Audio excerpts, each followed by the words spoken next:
ओम श्री गुरुवे नमः। अष्टावक्र गीता दूसरे प्रकरण पर विचार चल रहा है। आज लेंगे सूत्र 6। जैसे ईख के रस से बनी हुई शर्करा ईख के रस में व्याप्त है, वैसे ही मुझसे बना हुआ संसार मुझ में भी व्याप्त है। राजा जनक एक और उदाहरण देकर विश्व एवं आत्मा की अभिन्नता को स्पष्ट करते हैं कि ईख के रस से चीनी बनती है तो वह उस रस में व्याप्त अवश्य है, अन्यथा बनती कैसे। इसी प्रकार ये समस्त विश्व उस आत्म तत्व माना ब्रह्म में व्याप्त है, वरना इसकी उत्पत्ति कैसे होती। इसी प्रकार चीनी में जो मिठास है वह उस रस का ही मिठास है। अनेकों प्रकार की मिठाइयों में जो मिठास है वह उस रस में व्याप्त मिठास ही है। जिसे इस रस का ज्ञान नहीं वे ही क्या कहते हैं, चीनी, मिश्री, गुड़, मिठाई, इनको सबको भिन्न भिन्न मानेंगे, उनमें अभिन्नता नहीं देख पाएंगे, उन्हें एकत्व का बोध नहीं होगा। वो कहेंगे चीनी, गुड़, मिश्री आदि के रूप, रंग, गुण भिन्न भिन्न हैं, फिर वे एक कैसे हो सकते हैं। किंतु ज्ञानी जो उस रस को जानते हैं, गन्ने के रस को, वे ही कहते हैं कि ये संपूर्ण मिठास उस रस में व्याप्त है एवं इस मिठास में वह रस व्याप्त है। ऐसे ही आत्मा से बना हुआ ये संसार आत्मा से भिन्न नहीं है। आत्मा में संसार व्याप्त है और संसार में आत्मा व्याप्त है। राजा जनक को इस परम तत्व आत्मा की सत्य अनुभूति हुई, जिससे उन्हें इस अभिन्नता का अनुभव हुआ। उन्होंने अपना अनुभव बताया। इसी क्रम में देख रहे हैं अगला सूत्र। आत्मा के अज्ञान से संसार भासता है, आत्मा के ज्ञान से नहीं भासता है। जैसे रस्सी के अज्ञान से सर्प भासता है और रस्सी के ज्ञान से वहां सर्प नहीं भासता है। राजा जनक को आत्मज्ञान हुआ, जिससे उन्हें सारी सृष्टि आत्मवत दिखाई देने लगी। इस सूत्र में वे सृष्टि में दिखाई देने वाली भिन्नता का कारण बताते हुए कहते हैं कि ये संसार भी आत्मा यानी कि ब्रह्म स्वरूप है, क्योंकि ये उसी ब्रह्म से उत्पन्न हुआ है ये संसार, किंतु ये उस ब्रह्म से भिन्न संसार जैसा भासता है नहीं। इसका कारण क्या है? इसका कारण है कि उस आत्मा का ज्ञान नहीं है। जब तक आत्मा का ज्ञान नहीं होगा ये संसार भिन्न प्रकार का प्रतीत होगा, वरना ये संसार है तो आत्म स्वरूपी। ये ऐसा ही है जैसे रस्सी के अज्ञान से सांप भासता है। सांप तभी तक दिखाई देता है जब तक कि रस्सी का ज्ञान ना हो जाए, किंतु जब देख लिया अच्छे से आंखों से कि अरे ये तो रस्सी ही है, सांप नहीं है, तो सांप की भ्रांति मिटती है। ऐसा ही ये संसार आत्मा के अज्ञान से ही भासता है। जैसे रस्सी के अज्ञान से वह सांप भास रहा था, ऐसे ही आत्मा के अज्ञान से ये संसार दिखाई देता है। राजा जनक ने दोनों स्थितियां देखी। कौन सी दोनों स्थितियां? अज्ञान की स्थिति भी और ज्ञान की भी। इसलिए राजा जनक का जो कथन है, जो वो कह रहे हैं, वो प्रामाणिक है, क्योंकि अनुभव सिद्ध है। इस सूत्र की महत्वपूर्ण बात ये है कि जिसको आत्मज्ञान हो गया, जिसने आत्मा को जान लिया, उसका संसार छूट जाता है। ध्यान देने की बात क्या है? जिसने आत्मा को जान लिया उसका संसार छूट जाता है। संसार छोड़ने से आत्मज्ञान नहीं होता। ये लाइन ध्यान देनी हमको। क्या कि हम सोचे हम संसार छोड़ दें और हमें आत्मज्ञान हो जाएगा? नहीं। ये सब भ्रांत धारणाएं हैं कि संसार को छोड़ो, ये माया है, मिथ्या है, भ्रम है, असत्य है। और इसी प्रकार क्रोध, लोभ, मोह, वासना सबकी छोड़ो तो परमात्मा मिलेगा, ये भी भ्रांत धारणा ही है। ये सब कथन ज्ञानी के अनुभव से आए हैं। अज्ञानी, देखो ये सब कथन किसने बोले हैं? ये तो ज्ञानी के अनुभव है ना। और अगर अज्ञानी इनको मानकर वैसा ही कर्म करेगा तो इससे तो उसका और भी अहंकार बढ़ जाएगा, जिससे उसका पतन ही होगा। संसार, लोभ, मोह, क्रोध आदि छोड़ने की अपेक्षा यदि संसार की वास्तविकता को अनुभवजन्य बनाया जाए तो लाभ हो सकता है। देखो यहाँ पे क्या कह रहे हैं कि हम संसार को छोड़ें, लोभ, मोह, क्रोध को छोड़ें, इसके बजाय अगर हम संसार जो हमें मिला है उसमें अनुभव एकत्रित करें और उन अनुभवों से लाभ उठाएं तो काम बन सकता है, अन्यथा नहीं। संसार में रहकर यदि संसार का अनुभव प्राप्त हो गया तो वह अपने आप छूट जाएगा। समझ आ रही है ना बात? संसार हमें किस चीज के लिए मिला है? अनुभव देने के लिए मिला है। तो जैसे जैसे हमारे अनुभव पकते चले जाएंगे, हमारा अपना निश्चय होगा, हमारा अपना निर्णय होगा कि ये संसार मेरे काम का नहीं है, मुझे इससे कोई लाभ नहीं हो रहा, तो क्या फिर छोड़ना पड़ेगा? अपने आप ही छूट जाएगा, छोड़ना नहीं पड़ेगा। ये संसार अनुभव प्राप्त करने की एक पाठशाला है। हम स्कूल में आए हैं, यहाँ हमारा स्कूल में दाखिला हुआ है, यहाँ हमें पढ़ाई करनी है। इसमें रहकर कौन सी पढ़ाई करनी है? इसमें रहकर अंतःकरण की शुद्धि की जा सकती है। ये पढ़ाई करनी है कि अपने अंतःकरण को शुद्ध करना है। किंतु आत्मा को जानने की प्रक्रिया इससे भिन्न है। रस्सी को सांप समझकर यदि भाग गए तो भ्रम दूर नहीं होगा, है ना? वो भ्रम बना रहेगा कि वहां तो सांप पड़ा हुआ है। अब ये भ्रम जाएगा कैसे? ये भ्रम तो प्रत्यक्ष दर्शन से ही दूर होगा। जब हम रस्सी का साफ साफ दर्शन कर लेंगे कि अरे ये तो रस्सी है, तभी तो हमारा भ्रम दूर होगा कि सांप नहीं है। और अगर हम वहां से भाग जाएं जहां पर हमें रस्सी में सांप दिख रहा है, तो वो तो फिर भ्रम हमारा कभी नहीं खत्म हो सकता, क्योंकि हम तो उस जगह से भाग ही आए। हमारे लिए सांप वो सदा सदा बना रहेगा। इसलिए जनक क्या कहते हैं कि आत्मा के अज्ञान से ही संसार भासता है ना? और उसके ज्ञान से नहीं भासता।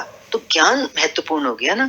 यदि आत्मा का ज्ञान हो जाए तो संसार नहीं भासता। ठीक वैसे ही जैसे रस्सी का ज्ञान हो जाए तो फिर सर्प नहीं भासता। दोनों में से एक को ही देख सकते हो, आत्मा को या संसार को। आत्म ज्ञान के बाद भी देखो, जब आत्म ज्ञान हो जाता है ना, तो उसके बाद भी शरीर तो संसार में ही रहेगा, तो संसार तो रहता है, किंतु फर्क क्या पड़ जाता है? जैसा ये संसार अज्ञानी को दिखाई देता है ना, वैसा फिर ज्ञानी को नहीं दिखाई देता। आत्म ज्ञान का ये फायदा होता है, रहते संसार में ही है, लेकिन अज्ञानी की तरह से हमको ये संसार वैसा दिखाई, ज्ञानी को वैसा दिखाई नहीं देता। उसकी दृष्टि बदल जाती है। किसकी? ज्ञानी की। आत्म ज्ञान होने के बाद क्यों दृष्टि बदल जाती है? क्योंकि संसार को देखने का ढंग बदल जाता है। ज्ञानी को एक नई दृष्टि मिल जाती है, उसके सोचने का ढंग बदल जाता है, सोचने का ढंग बदल जाता है। वो क्या कहता है कि करने से अहंकार बढ़ेगा। कुछ कर करके पाएंगे अगर उस परमात्मा को, तो उससे तो हमारा अहंकार बढ़ेगा। क्यों? उसका निश्चय है कि करने वाला परमात्मा है, उसे ही कर लेने दो, किसे? परमात्मा को। और तुम अपना कर्ता भाव छोड़ दो, जो हो रहा है स्वाभाविक रूप से उसे हो जाने दो। तुम स्वयं संकल्प लेकर कोई काम मत करो, सब कुछ स्वीकार कर लो। कहते ना, रजा में राजी रहना। सब स्वीकार कर लो कि जो हो रहा है वो परमात्मा के हुक्म से हो रहा है, उसकी मर्जी से हो रहा है। बस मैं उसकी हाँ में हाँ मिलाता जाऊं, मैं दृष्टा होके देखता जाऊं। करता नहीं, साक्षी बन जाओ, केवल दृष्टा। देखो, सृष्टि का नियम है, सब अपने आप हो रहा है। चारों तरफ नजर घुमा के देखो सृष्टि कैसे चल रही है। क्या हमारे चलाए चल रही है? हमारे बनाए बादल बन रहे हैं, हमारे कहने से बारिश हो रही है, हमारे कहने से धूप निकलती है, सूरज निकलता है, क्या हो रहा है हमारे कहने से? तो साक्षी भाव, क्योंकि सब कुछ अपने आप हो रहा है। साक्षी का अर्थ अब गलत ना समझ ले कोई, साक्षी का अर्थ अकर्मण्य होना नहीं है। अकर्मण्य मना बस हाथ पे हाथ रख के बैठ जाओ, ये थोड़ी है साक्षी। बल्कि क्या करना है साक्षी भाव में? अपने को कर्तापन से मुक्त करना है। कर्ता भाव के मैं करने वाला नहीं हूं, सब अपने आप हो रहा है, सभी कुछ ईश्वर का है, वही कर रहा है। जब वही सब कुछ कर रहा है तो उसे रोकना भी ईश्वर के कार्य में बाधा डालना है। रोकना मना क्या? हम अपनी अगर टांग अड़ाएं, अपनी मर्जी रखें, अपने मन से अगर चलें तो वो ईश्वर की मर्जी को रोकना ही तो हो गया। ये दृष्टि का परिवर्तन आ जाता है। ऐसी दृष्टि से ही योगी शांत हो जाता है। और बड़े में बड़ा काम क्या होता है कि साधक के लिए ये पात्रता बन जाती है। सारी बात देखो अष्टावक्र गीता में राजा जनक के अगर दृष्टांत से हम देखें तो क्या चीज सबसे ज्यादा महत्वपूर्ण है?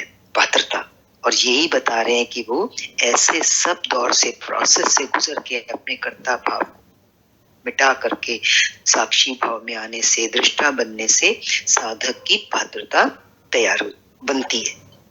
अगला सूत्र ले रहे हैं, राजा जनक कह रहे हैं प्रकाश मेरा निजी स्वरूप है। इन सब सूत्रों में वो अपने गुरु से ज्ञान लेने के बाद अपना अनुभव रख रहे हैं सामने।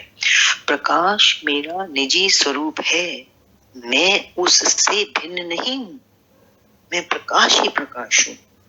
जब संसार प्रकाशित होता है तब वह मेरे ही से प्रकाशित होता है ना। कितनी ऊंची बात कह रहे हैं राजा जनक, मैं प्रकाश स्वरूप हूँ और सारा संसार जो प्रकाशित हो रहा है वो मेरे ही प्रकाश से प्रकाशित हो रहा है। व्याख्या देख रहे हैं इस सूत्र की। राजा जनक आत्मज्ञान की अनुभूति को व्यक्त करते हुए फिर कहते हैं कि मैं आत्म स्वरूप हूँ, इसलिए इस आत्मा के गुण समस्त मेरे ही गुण हैं। क्या है वो गुण? ये आत्मा स्वयं प्रकाश है। इस आत्मा को कोई दूसरा प्रकाशित नहीं करता। ये आत्मा प्रकाश स्वरूप है, इसको अन्य प्रकाश की आवश्यकता नहीं है। ये जो वस्तुओं में प्रकाश दिखाई देता है, जो हमें सारा संसार दिखाई दे रहा है, ये भी तो उसी का है। ये सारा प्रकाश किसका है? उस आत्मा का ही है। जीसस ने भी कहा है गॉड इज लाइट, ईश्वर प्रकाश है। शास्त्रों में भी इसे क्या कहा है? ज्योतिषाम ज्योति, अर्थात ज्योतियों की ज्योति है, आत्मा को ऐसा कहा है। ये प्रकाश उसका स्वाभाविक धर्म है। किसका? आत्मा का। जनक भी कह रहे हैं यहाँ पर प्रकाश मेरा निज स्वरूप है। उस निराकार ब्रह्म का स्वरूप प्रकाश मात्र है। देखो, ज्ञान के क्षणों में जिस किसी को भी अनुभव हुआ, उन्हें पहले तीव्र प्रकाश दिखाई दिया, बहुत तेज प्रकाश। वो प्रकाश भी इतना तेज कि जैसे 12 सूर्य एक साथ चमक रहे हो। ये समस्त संसार आत्मा के प्रकाश से ही, उसी के तेज से प्रकाशित हो रहा है। कैसे दिखाई दे रहा है ये सारा संसार हमारे को? कोई रोशनी होती है तभी तो कुछ दिखाई देता है। तो ये सारा संसार उस आत्मा के प्रकाश में प्रकाशित है। ये बहुत अच्छे से खुल रहा है यहाँ पर। सूर्य आदि में भी ये प्रकाश उसी का है। हम कह सकते हैं कि सूर्य निकला है, सूर्य के प्रकाश से, या हमने कोई लाइट जलाई है तो उस प्रकाश में हमको ये संसार दिख रहा है। नहीं नहीं, वो क्या कह रहे हैं कि सूर्य में भी उसी का प्रकाश है। कोई भी पदार्थ देखो, हर किसी में प्रकाश कैसे है, ये आगे बहुत अच्छी बात बोल रहे हैं। किसी भी पदार्थ को जब हम जलाते हैं, कोई पदार्थ जब जलता है तो उसमें से क्या निकलता है? प्रकाश निकलता है। इसका मतलब क्या है? उस पदार्थ में प्रकाश पहले से ही मौजूद था। इसका अर्थ ये है कि प्रकाश वहां विद्यमान है। ये चैतन्य तत्व का ही प्रकाश है। ये जो प्रकाश की बात यहाँ चल रही है, ये किसका प्रकाश है? उस चैतन्य तत्व का, जो आधार है, अधिष्ठान है पूरी सृष्टि का। चैतन्य, कल बात चली थी ना शक्ति और चैतन्य दो चीजें हैं। ये चैतन्य का ही प्रकाश है जो गुप्त रूप से, जो दिखता तो नहीं है पर है सभी में विद्यमान, सभी रूपों में, सभी में विद्यमान है, गुप्त रूप से छुपा हुआ है। जैसे लकड़ी को देखो, लकड़ी में तो आग होती है ना, पर गुप्त रूप से होती है। जब उसको हम जलाते हैं तो कैसे प्रकाश निकलता है। परमाणु विस्फोट से भी प्रकाश ही निकलता है, जो इस मूल तत्व का स्वरूप है। क्या है मूल तत्व? चैतन्य तत्व, उसी का स्वरूप है वो। परमाणु विस्फोट का जो प्रकाश होता है, विद्युत प्रकाश ही है। विद्युत क्या है? शक्ति की जो बात चली थी, वो प्रकाश ही है, अलग नहीं है उससे। जिससे पदार्थ बने हैं, ऊर्जा से बने ना सारे पदार्थ, घनीभूत होती चली गई ऊर्जा, वो शक्ति, विद्युत भी कह सकते हो, उसी से सारे पदार्थ बने हैं। और वैज्ञानिकों ने जो खोज आज की है कि everything matter is made out of that energy, ऊर्जा, तो ये खोज तो हमारे अध्यात्म में हजारों वर्ष पूर्व कर ली गई थी। जो खोज आज वैज्ञानिकों ने की है अध्यात्म की, ये बहुत बड़ा महत्व है कि हजारों वर्ष पूर्व हमारे पूर्वजों जिन अध्यात्म के तत्वों को जान लिया था, वो वैज्ञानिक लोग आज जान पा रहे हैं। अगला सूत्र ले रहे हैं। आश्चर्य है कि कल्पित संसार अज्ञान से मुझे ऐसा भासता है जैसे सीपी में चांदी, रस्सी में सांप, सूर्य की किरणों में जल भासता है। व्याख्या देख रहे हैं। राजा जनक को आत्मज्ञान हो जाने से उनका संसार के प्रति भ्रम दूर हो गया। उनको अनुभव हो गया कि मेरा वास्तविक स्वरूप ये चैतन्य आत्मा है, शरीर नहीं। इसी प्रकार संसार का भी वास्तविक स्वरूप आत्मा है, भौतिक पदार्थ नहीं।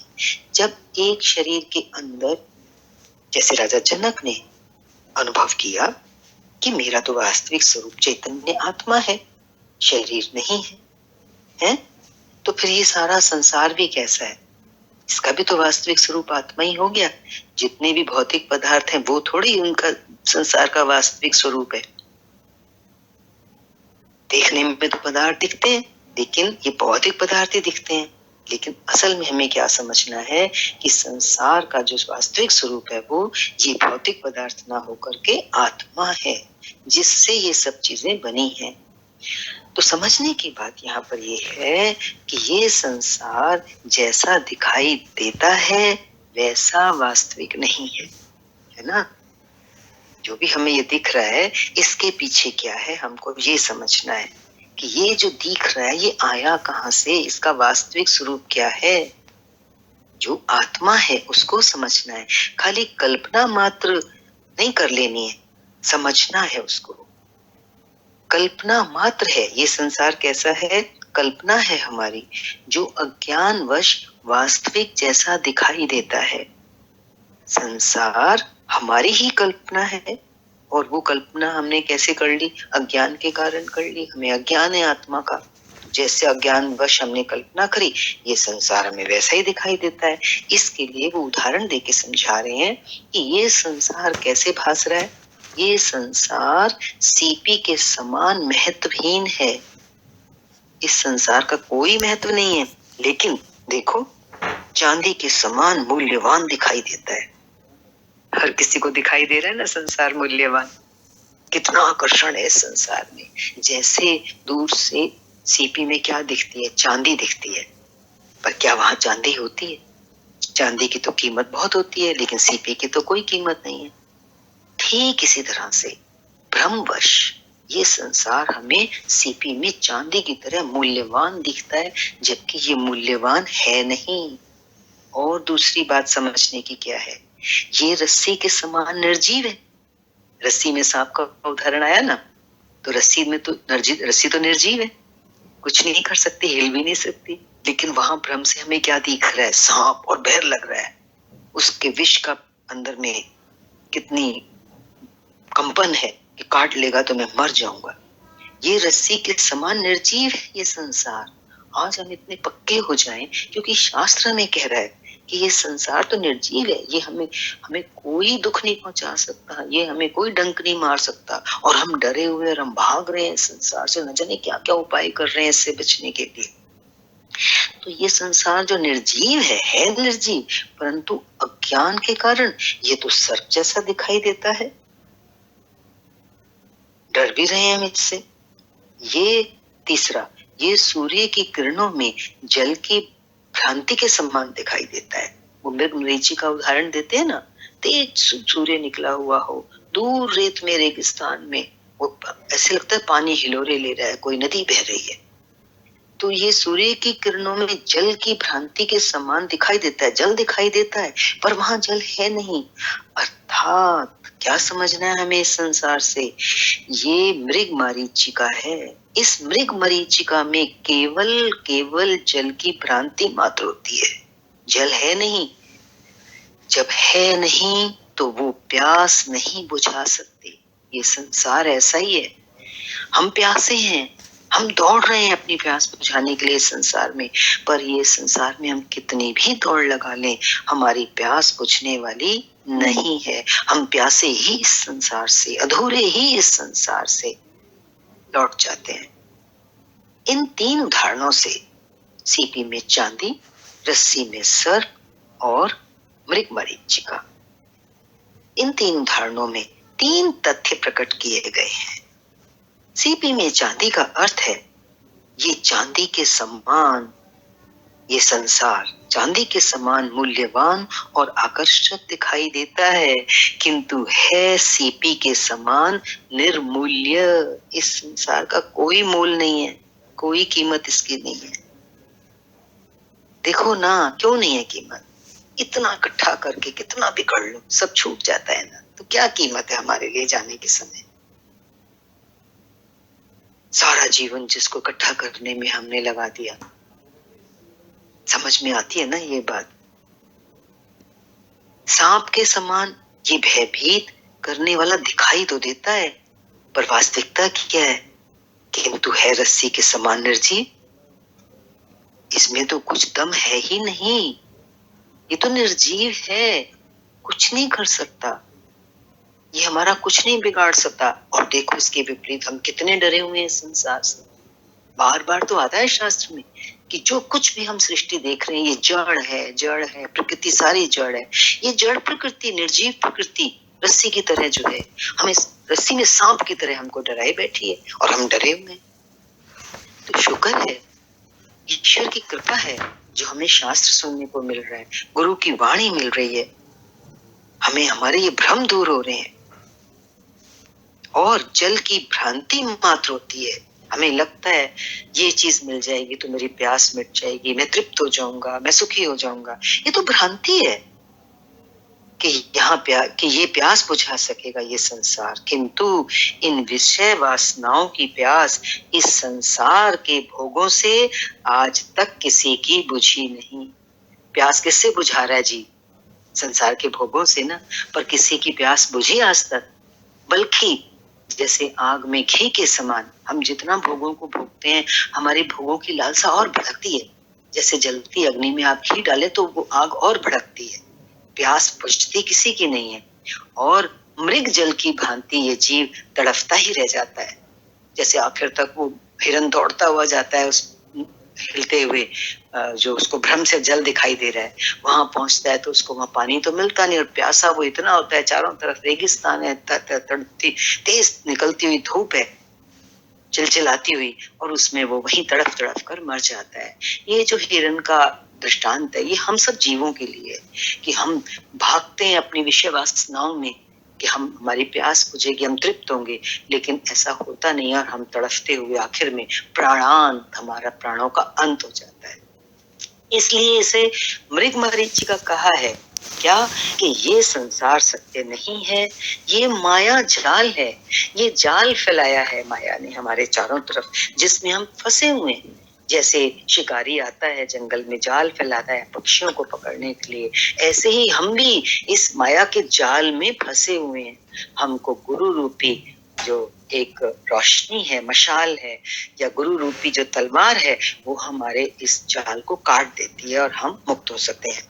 तो ये संसार सत्य नहीं है, ये माया जाल है, भ्रम मात्र है।